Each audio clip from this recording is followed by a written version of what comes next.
All right. What I want to do next is to start talking about monopoly.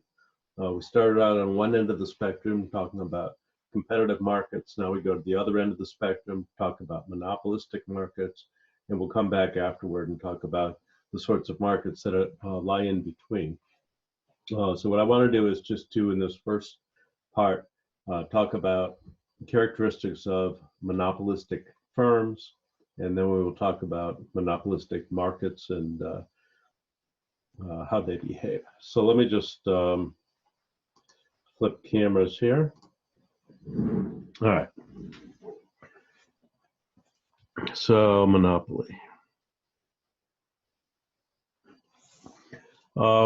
First question to ask is, what does a monopolistic firm's demand curve look like? So we think about a monopolistic firm, it's the only firm in the market, right? There's only one firm. And so the demand for that firm is the market demand.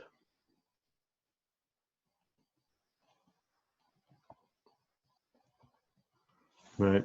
Since the firm really is the entire market. So we draw a picture of this.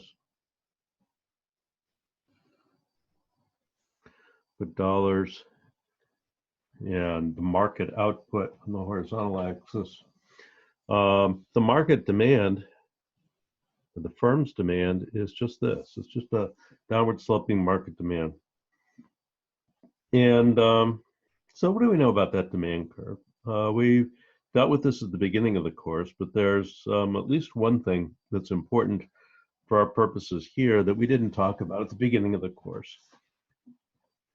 And that has to do with the relationship between the price elasticity of demand and total revenue.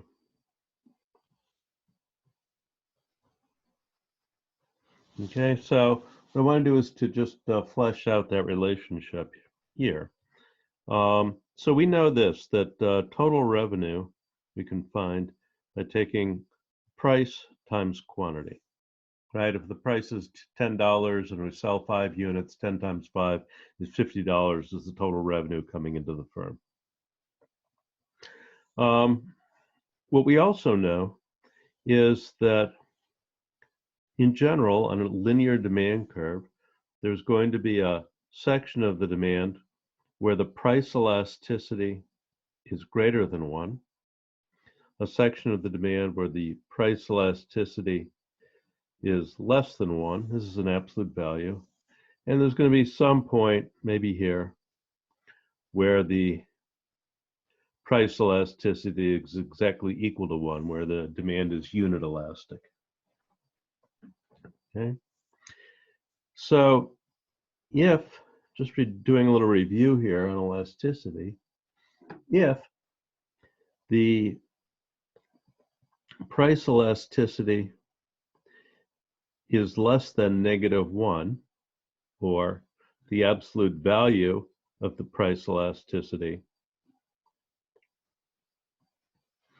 is greater than 1, right? So less than -1. If it's -2, then the absolute value is greater than 1.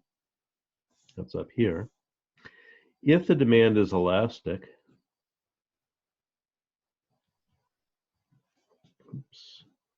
if the demand is elastic, then that means that along the demand curve,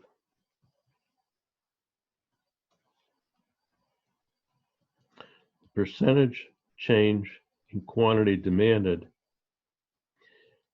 over percentage change in price is greater than 1, or percentage change in quantity demanded is greater than percentage change in price. Okay, so going back to this picture, suppose we identify a price, call it P1, and at that price, This is the quantity demanded. Let the price drop to P2. And now this is the quantity demanded. Okay. And so what we have here is that the change in price, because the price is relatively high, the change in price is a relatively small percentage change. But because the quantity is small, the change in quantity is a large percentage change in quantity. Right? It looks like the quantity here is doubling. It's 100% increase in quantity, whereas the price is maybe falling 10%. Okay? So you can see that in terms of the elasticity. What happens to total revenue? Well, initially, at price P1, the total revenue is given by this area, right? Price 1 times quantity 1. And when the price falls, the total revenue now becomes this area, price 2 times quantity 2. And so this up here represents lost revenue when the price goes down. And it's offset by this gain in revenue as the quantity increases. From this picture, it's fairly clear that the amount lost due to lowering the price is much smaller than the amount of revenue gained by increasing the quantity. And so what we see is that up here, when the demand is elastic, as price falls, total revenue increases. Okay? What if the elasticity is greater than -1, but less than 0? Okay, if it's between 1 and 0, like this is, so the demand is inelastic in this part of the demand curve. That says that the percentage change in quantity demanded divided by percentage change in price is less than 1, or percentage change in quantity demanded is less than the percentage change in price. Okay. So when the demand is inelastic, that's the relationship we get. Bring that back up to our demand curve. Again, suppose we start with a price like this one, call it P3, associated quantity is Q3. Let the price drop to P4, and now the new quantity is Q4. Again, you can see what's happened is that this area here between P3 and P4 out to Q3, this area that I'm shading green, that is lost revenue because of the drop in price. And this area is the gain in revenue due to the increase in quantity. You can see that in this area, it's fairly clear that the loss of revenue is greater than the offsetting gain in revenue. And so when the demand is inelastic, as price falls, total revenue also falls. And you should be able to demonstrate to yourself that right up here, when we have unit elasticity, as price falls, total revenue is unchanged. That's because the percentage change in quantity demanded is exactly equal to the percentage change in price at that point. Okay.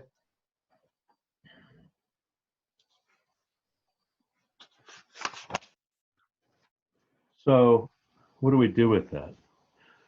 So we know this then, let me just summarize what we just said. as price falls, total revenue increases if the price elasticity of demand is greater than 1 in absolute value.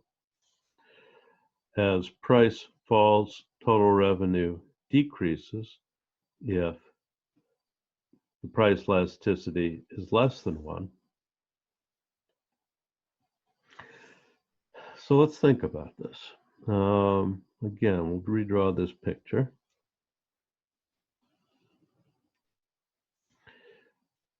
Dollars in quantity, and I'll put in a demand curve. And so let's suppose, without measuring, but let's just suppose that right here is where the price elasticity is equal to 1. That's the unit elastic point. What that means is the following. Let's draw another picture below. Again, dollars in quantity. And what I want to show down here is what total revenue looks like.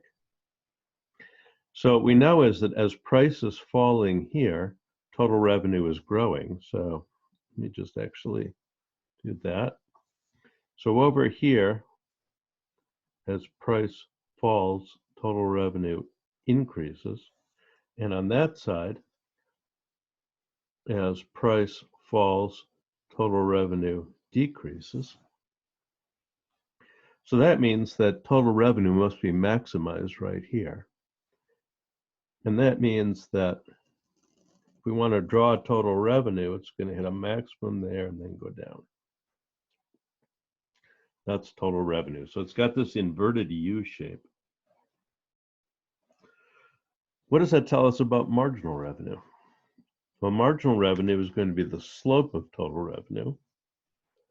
Marginal revenue equals the change in total revenue over the change in output. So every time we add another unit of output, what happens to total revenue? And it looks like it starts out very big, gets smaller and smaller and smaller and smaller. Right? It actually gets smaller and smaller. At this point, total revenue, which is the slope, marginal revenue, which is the slope of total revenue. Right here, marginal revenue is 0, because that's the slope, and then it actually becomes negative. So we can draw that, and it's going to turn out that marginal revenue actually looks like this. When total revenue is growing, marginal revenue is positive. When total revenue hits its maximum, marginal revenue is 0, and as total revenue starts to decline, marginal revenue becomes negative. And this turns out to be useful information. So that's the shape of marginal revenue. And let's just go back and we'll create some numbers and derive that marginal revenue curve numerically so that we can, again, see exactly what it means. So suppose we have price, quantity, total revenue, and marginal revenue. We're going to create these values. And let's just suppose that at a price of 10, a firm sells 0. And every time it drops the price, it increases its sales by a unit.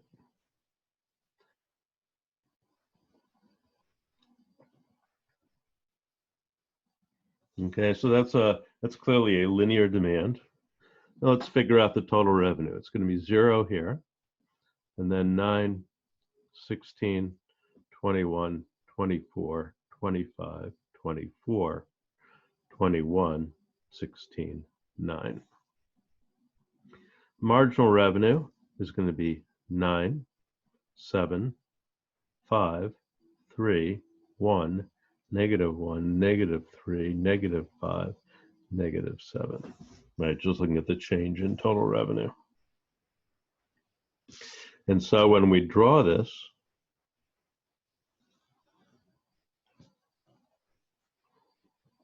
starting at a price of 10, the quantity demanded is 0, and as the price drops, the quantity demanded increases linearly. The marginal revenue is going to start out just a little bit below that, and what's going to happen is that as price falls, the marginal revenue falls more quickly. And so, in fact, if we draw this thing, it's going to look something like that. Okay, so that for any quantity, quantity 5, the price is $5 for the quantity. Yeah, I don't really want to do it that way. All right, we'll just leave it at that. So a question we might ask is intuitively, why does marginal revenue fall more quickly than the demand? And the answer is this, that every time you drop the price, you have to drop the price on every unit that you sell. So at $9, the firm sells 1 unit. Okay. So when they dropped the price from 10 to 9, price went down. They were able to sell 1 unit, and revenue went up from $0 to $9. So that's a $9 marginal revenue. If you drop the price to $8, now you can sell 2 units. But the thing is, you have to drop the price to $8 on both of the units that you're selling. So you used to charge $9 for a unit. Now you're charging $8. So you have to go back and lower the price of the first unit by $1. And now you add $8 because you sell the second unit. That's a net increase of $7 in revenue. And that happens every time you lower the price. You sell more, but you have to lower the price on every unit that you sell. So when you go from 8 to 7, you have to lower the price on 2 units by $1 each. So that's a reduction of $2, but we add $7 for selling another unit. 7 minus 2 is a marginal revenue of 5. And so that marginal revenue declines more quickly than the demand curve because as we move along the demand curve, we're cutting the price of every unit that we sell. Okay, we'll come back in a minute and we'll talk about how to maximize profit for a monopolistic firm.